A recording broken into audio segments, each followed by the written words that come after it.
ეს კრიპტოვალუტის საუკეთესო ახსნაა, რაც ჩემს ცხოვრებაში მომისმენია. ბლოკჩეინი კონსტიტუციას ჰგავს, რაც მასში წერია, ვერავინ დაარღვევს.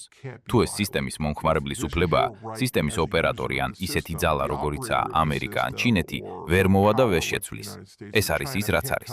მსოფლიოში ყველა თანასწორია. არ აქვს მნიშვნელობა რა ენაზე ლაპარაკობ ან სად დაიბადე. შენ ზუსტად იგივე უფლებები გაქვს, რაც ამ სისტემის დამფუძნებლებს. ეს კი ძველ ტრადიციულ სამყაროში ასე არ არის. თუ შენ ბილ გეიტსი ხარ ან მე და ბანკს იყენებ, განსაკუთრებულად გექცევიან. გაქვს ნომრები, სადაც დარეკავ და ითხვი, ეს და ეს მჭირდება და ისინი გიპასუხებენ. რა თქმა უნდა, ახლავე მოგიტანთ ფულს სახთან, მაგრამ ამას ვერ შეძლებს სენეგალში მცხოვრები ღარიბი ფერმერი. კრიპტოვალუტაში ჩემი გამოყენება ზუსტად იდენტურია იმ ფერმერის გამოყენებისა სენეგალში. შემდეგ ჩნდება კითხვა, რატომ არსებობს ტოკენები? ეს უკვე დამოკიდებულია იმაზე, როგორი სამყაროში გინდა ცხოვრება.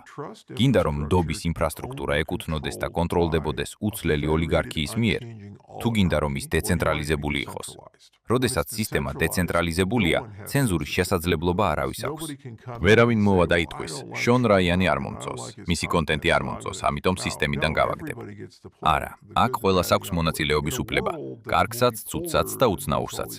მსოფლიოში, სადაც უამრავი დაპირისპირებული ძალაა, ძალიან მნიშვნელოვანი არსებობდეს რაღაც, რაზეც ყველანი ვთანხმდებით, როგორც უნივერსალურ სიკეთეზე და რასაც ვიყენებთ მიუხედავად ჩვენი განსხვავებებისა. სწორედ ამას ხედის ბლოკჩეინი, ობიექტური რეალობის იდეას.